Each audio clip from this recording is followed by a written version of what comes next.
आप सभी के अंदर विराजमान परमात्मा के पावन चरणों में प्रणाम। राम राम। अनंत श्री सदगुरु सुखराम जी महाराज की अणदेवाणी में हरजस पदराग जोग धना श्री 33 आरंभ हो रहा है। महाराज फरमा रहे गिगन मंडल में बालक पाया, ताके रूप वर्ण नहीं काया भी। गिगन मंडल में बालक पाया, ताके रूप वर्ण नहीं काया भी।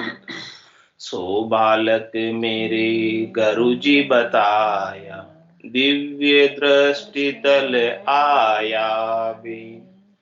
सो बालक मेरे गुरुजी बताया, दिव्य दृष्टि तल आया भी। किस विधि कीमत ताकी कीजे, भेद किसी विधि पाया भी।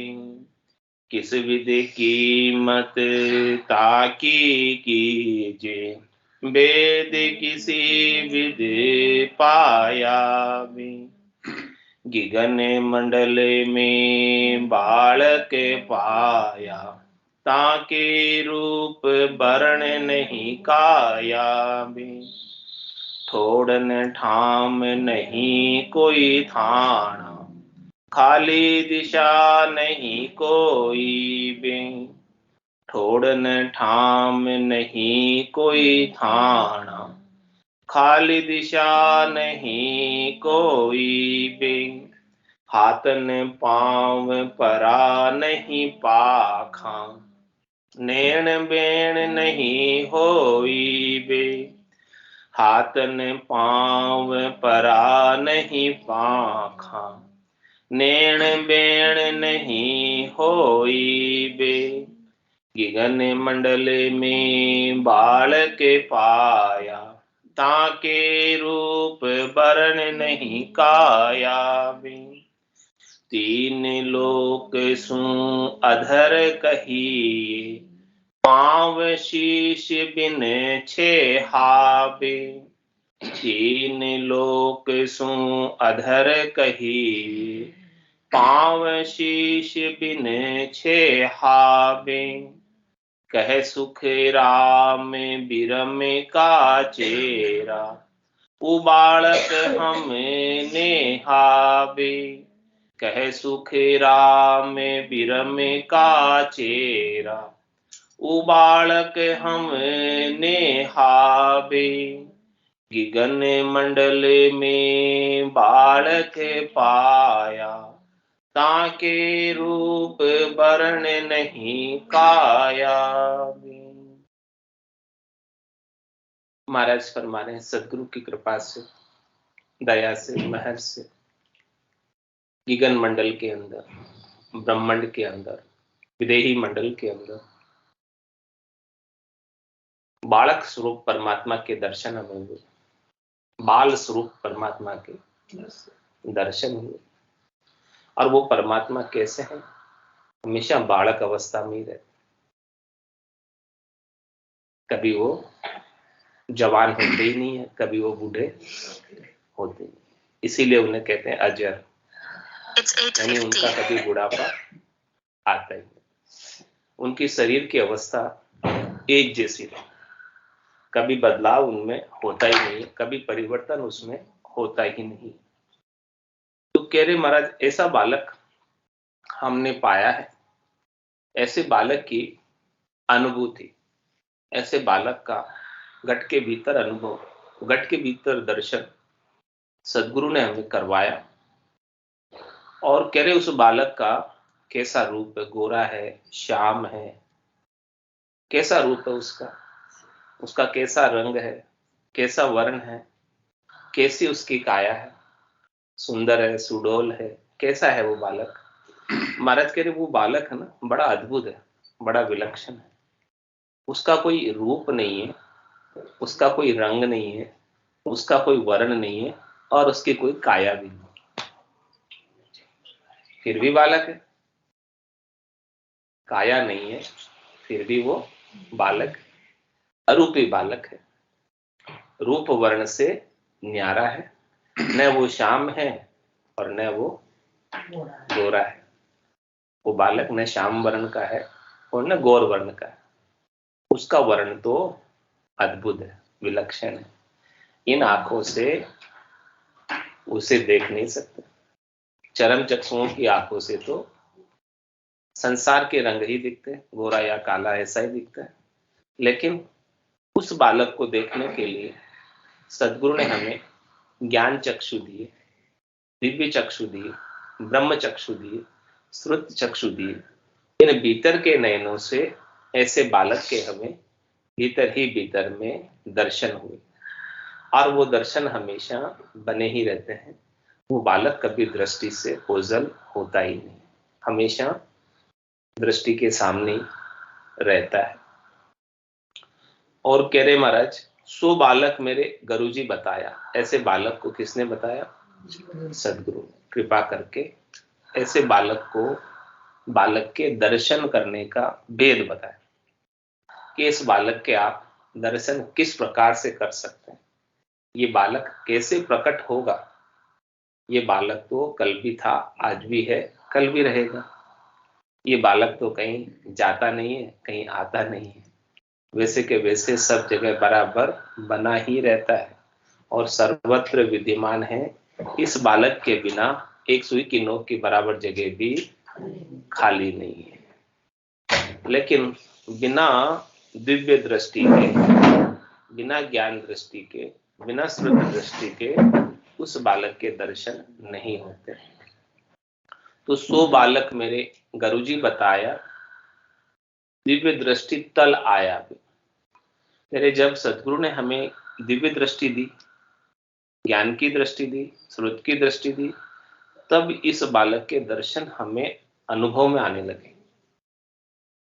यानी उसके ऊपर प्रकाश पड़ा। कोई चीज पड़ी है आपके पास, लेकिन आप उसके ऊपर प्रकाश नहीं डालोगे, लाइट नहीं जलाओगे, तो पड़ी हुई वस्तु भी दिखाई नहीं। और जैसे ही प्रकाश लाइट जलाओगे, पड़ी हुई वस्तु तुरंत प्रकट हो जाएगी। प्रकट होने का मतलब चीज तो पहले ही पड़ी थी, लेकिन अपने अनुभव में आने लग जाएगी।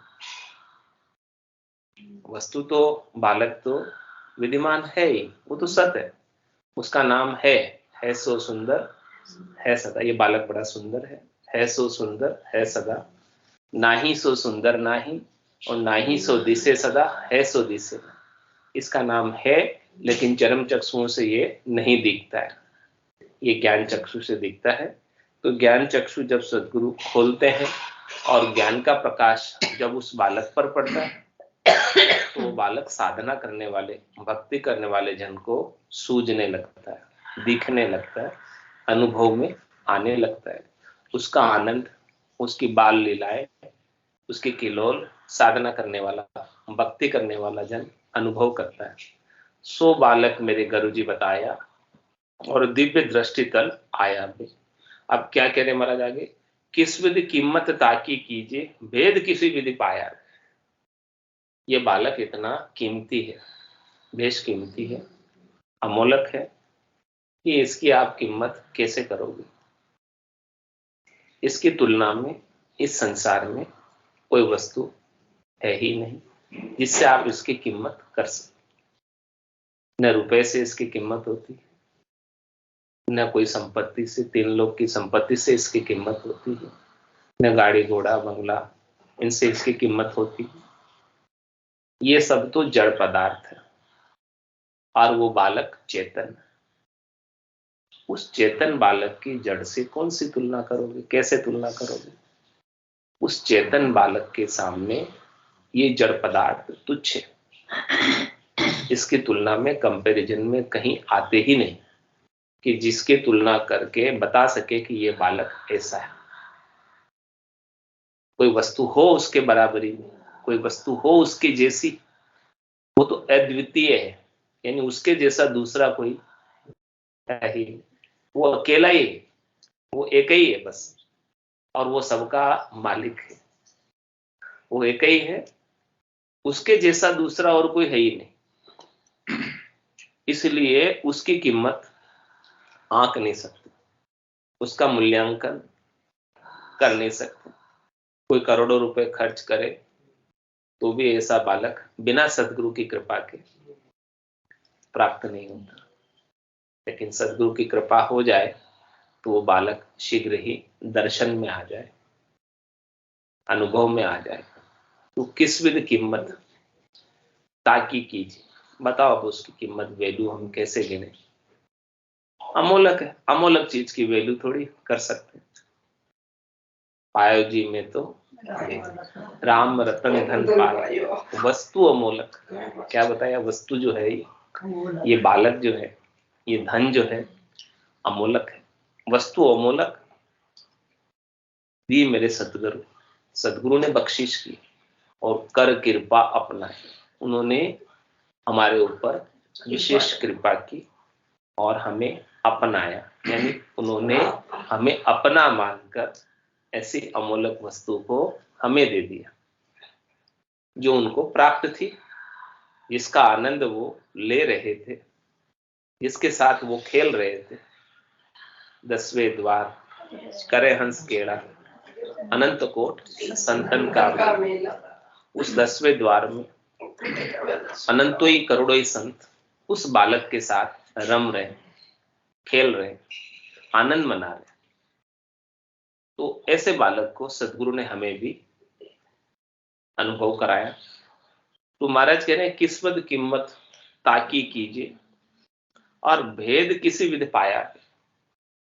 इसका भेद किस विधि से मिले, इसका भेद किस तरीके से मिले। महाराज स्वयं बिना भेद मिले, इस बालक का बिना रहस्य का उद्घाटन हुए, बिना इस रहस्य पे से पर्दा हटे, इस बालक के दर्शन नहीं होते। तो इसका भेद लेने का क्या तरीका है, क्या विधि? महाराज कह रहे भेद सहित ज्ञान घटावे, प्रेम भाव नेचो मन पावे, मोक्ष मिलन की यही है उपाय, दूजी नहीं शिष्ट में उपाय। ऐसा भेद मिल जाए और ये केवल का ज्ञान घट के भीतर प्रकट हो जाए और ज्ञान के प्रकट होने से उस बालक के दर्शन हो जाए, तो उस बालक के प्रति प्रेम और प्रेम का भाव, मन के अंदर उसके प्रति विश्वास, नेचा, दृढ़ता, प्रतीति स्वतः ही प्राप्त होती, ऑटोमेटिक गेबाव रूप से प्राप्त होती। तो प्रेम भाव नेचो मन पावे, दर्शन होते ही प्रेम उमड़ उमड़ के आने लगता। प्रेम भाव नेचो मन पावे, कह रहे महाराज जब ऐसा प्रेम का भाव उमड़ के आ रहा है, ऐसे बालक के दर्शन हो रहे हैं, यही महाराज हमारे मोक्ष मिलन की यही है उपाय, दूजी नहीं शिष्ट में हो, दूसरा और कोई उपाय नहीं। ऐसा प्रेम उमड़ उमड़ के आया इस बालक के प्रति, परमात्मा के प्रति, राम जी के प्रति, यही आपको संसार के सारे फंदों को काटे। वो प्रेम जो परमात्मा के प्रति लग गया, तो वो संसार के मोह को, संसार के बंधन को, संसार की आसक्ति को समाप्त कर दे। क्योंकि आपका राग पहले संसार के साथ था, शब्द में था, रूप में था, रस में था, गंध में था, स्पर्श में था, 5 इंद्रियों का था, क्षणिक था, नाशवान था, मृग जल की तरह था। लेकिन अब जब सद्य सुख, सद्य लील विलास, शाश्वत आनंद के दर्शन उस बालक के हमेशा हमेशा के लिए होने लगे, तो संसार के क्षणिक सुखों के प्रति जो राग था, उसका वैल्यू, उसकी कीमत, उसका महत्व खत्म हो जाता है, रह नहीं जाता है।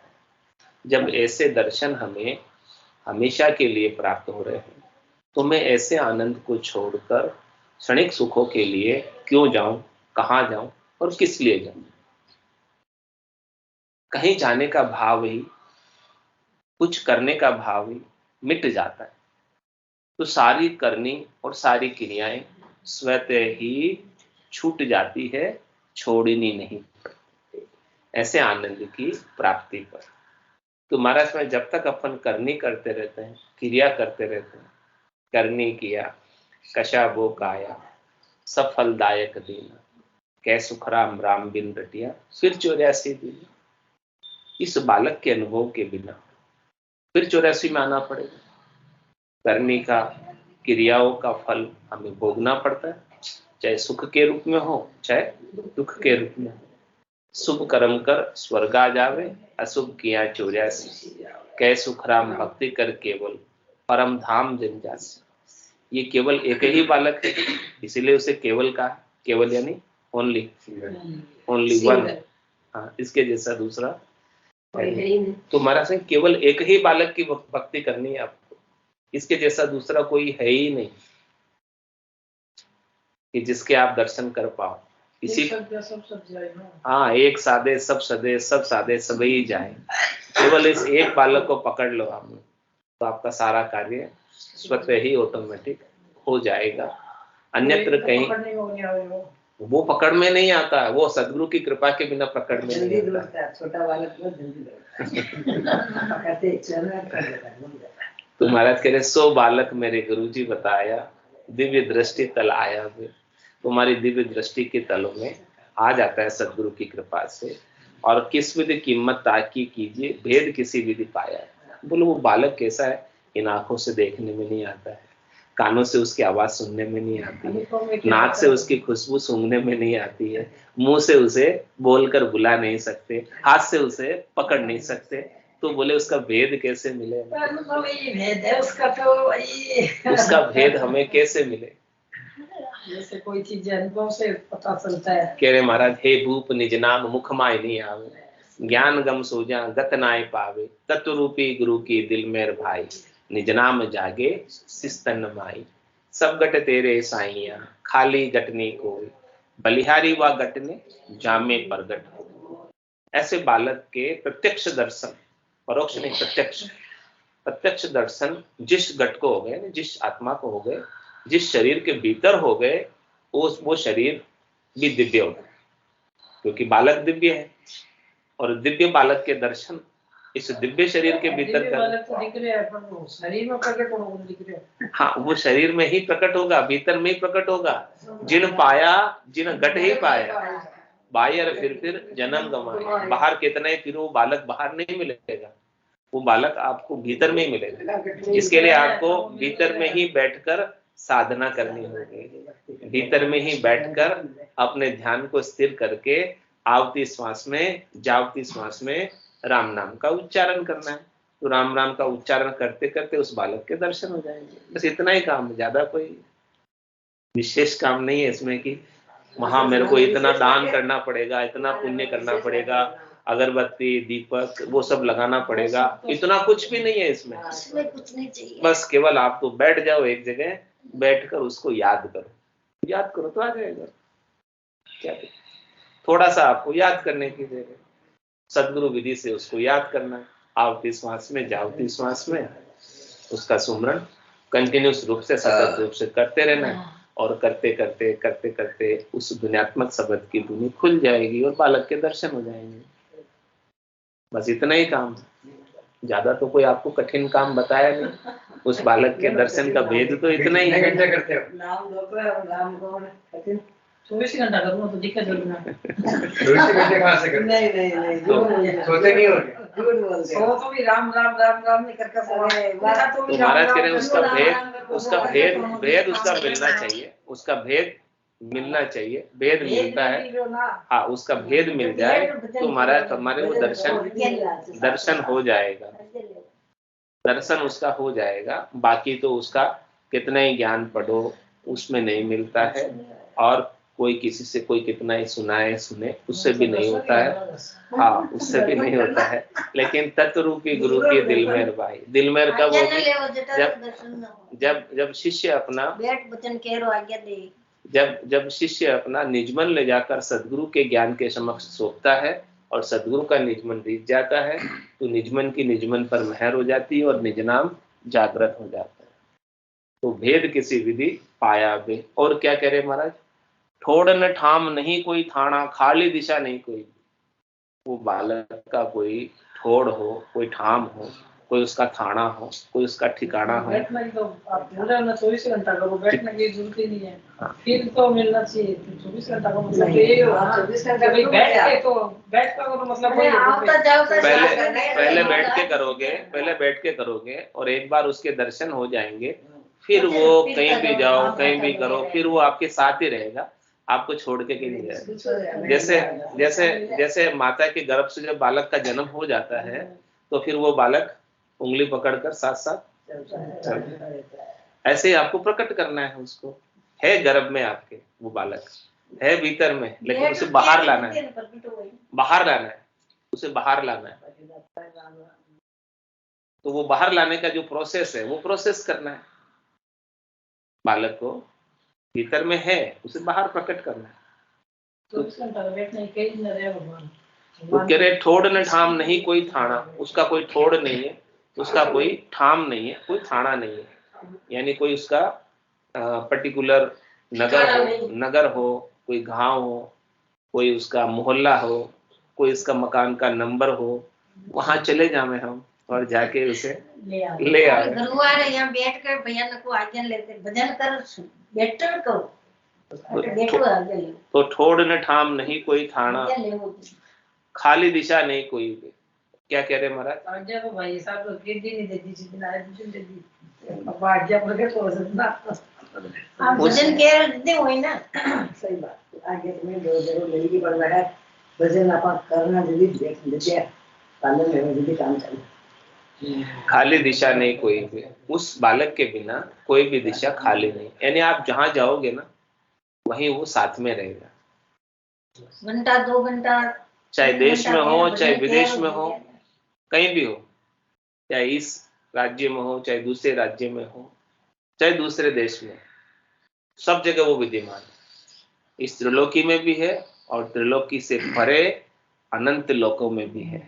खाली राम राम काम न चले, कागलिया जीवू पैर बटे रोक दिले, यो राम राम तो उस भी कर रहा है। और क्या कह रहे महाराज? उस बालक का हाथ न पांव परा नहीं पाखा, उसके न हाथ है, न पांव है, न उसके पंख है। हाँ, न उसके हाथ है, न पांव है, न पंख है, और नैण मैण नहीं हुई भी। उस बालक के आंखें भी नहीं है और उस बालक के कोई वचन भी नहीं है। यानी वो देखने में नहीं है, सुनने में नहीं है, बोलने में नहीं है, और हाथ पांव से उसे पकड़ नहीं सकते, उसके पंख नहीं है। वो बालक बड़ा अद्भुत है, विलक्षण है। ऐसा बालक है। पाखा परा बिना पंछी देखिया, नैण बेण कछु ना है। और फिर क्या करता वो? आठों पोर 32 गड़िया, उड़े गिगन गढ़ माए। वो बालक कैसा है? जिसके न हाथ, न पांव है, न नैण है, न बेन है, न पंख है, फिर भी उड़ता है गिगन मंडल में। और कितने देर उड़ता है? 24 ही घंटे वो उड़ान ही बढ़ता रहता है। उसकी उड़ान 24 घंटे चालू ही रहती है। तो हाथ न पांव, परा नहीं पाखा, नैण बेन नहीं कोई भी, कोई उसके नैण बेन कुछ नहीं है, वचनों में नहीं है, वचनातीत है, कालातीत है, समयातीत है, कर्मातीत है। वो कर्मों से भी परे है, करनी क्रियाओं से परे है, और काल से परे, समय से परे है।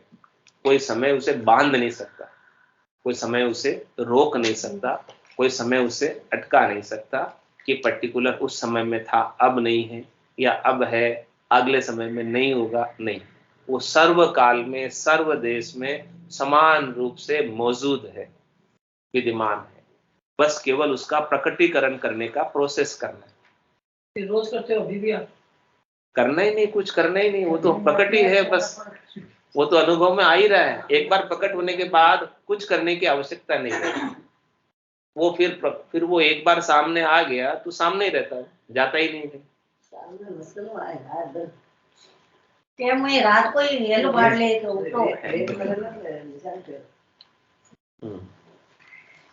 और कह रहे महाराज कि 3 लोक सु अधर कहिए, पांव शीश बिन छेहाबे।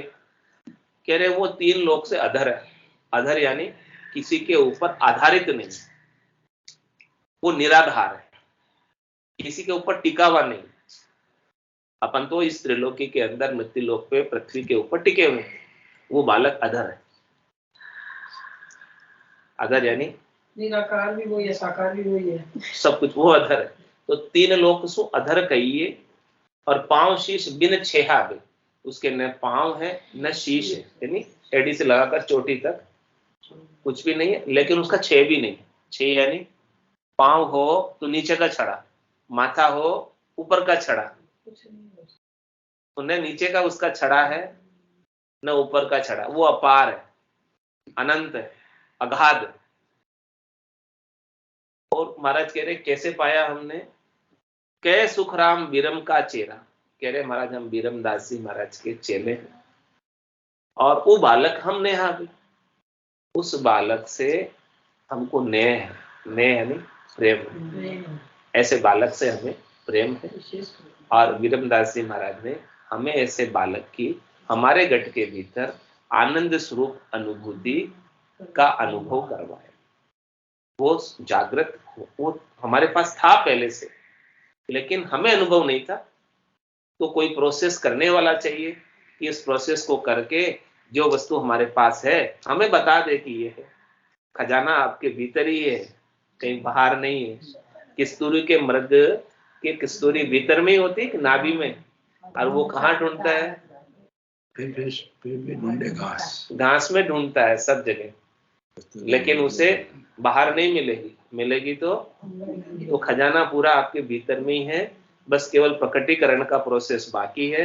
वो प्रकटीकरण का प्रोसेस कर लिया तो वो बालक आपके पास आ जाएगा, आपकी गोद में आ जाएगा और खेलता रहेगा।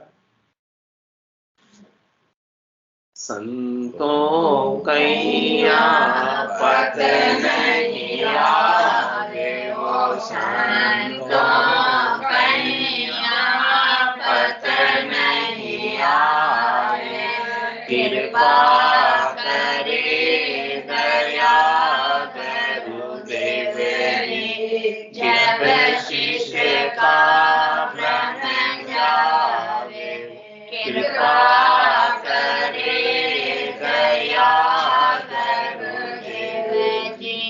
जब शिष्य का भ्रम जावे, वो संतों कैया पत नहीं आवे, वो संतों कैया पत नहीं आवे।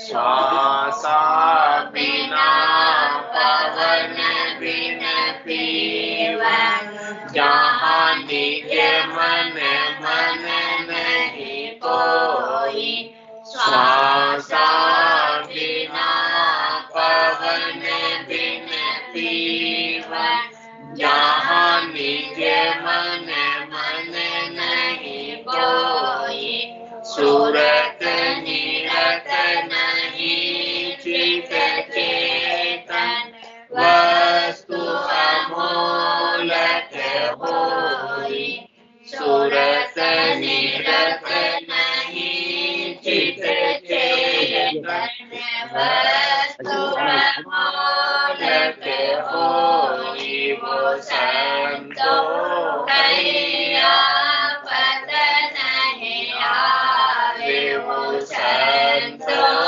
कैया पत नहीं आवे।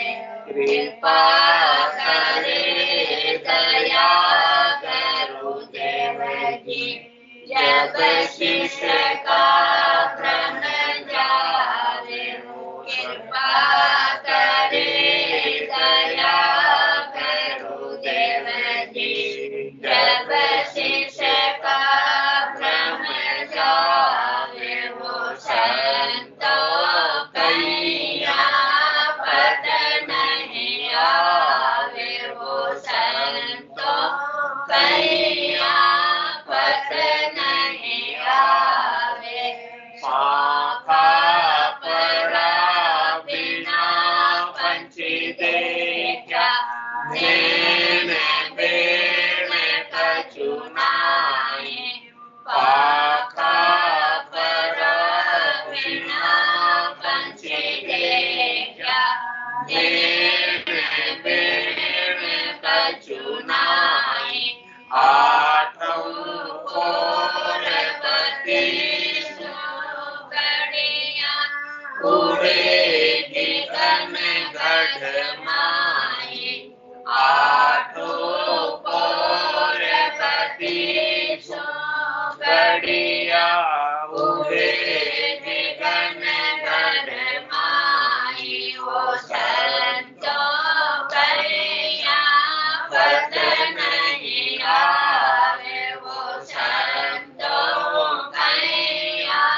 सखिया मुख आगे, चौखड़ी गन दिस सांदे, 5 25 सखिया मुख आगे, चौखड़ी गन दिस सांदे, वो संतो कहिया पद नहीं आवे, वो संतो कहिया पद नहीं आवे, कै सुख राम सबद की महिमा, कैसा गणयन गाए, कै सुख राम सबद की महिमा, कैसा गणयन गाए, साधन ज्ञान बिना सुन सिमरन लिया अमर घर जाए, साधन ज्ञान बिना सुन सिमरन लिया अमर घर जाए, संतो कहिया पद नहीं आवे, वो संतो कहिया पद नहीं आवे, कृपा करे दया गुरुदेव की, जब शिष्य का जावे, कृपा करे दया गुरुदेव की, जब शिष्य का भ्रम जावे, संतो कहिया पद नहीं आवे, संतो कहिया बोलो राम सद्गुरुदेव जी महाराज ने दिव्य हो परम दयाल सद्गुरु राम जी महाराज ने दिव्य हो अनंत श्री सद्गुरु सुखराम जी महाराज के ज्ञान स्वरूप भगवान ने दिव्य हो केवली भगवंता ने दिव्य हो जीवावतार ने दिव्य हो मोक्ष के मार्ग ने दिव्य हो अनंत कोटि क्षमता ने दिव्य हो राम राम राम राम राम राम राम सा सब संताने सत्संग्या ने राम राम राम राम राम राम राम राम गणा गणा राम राम।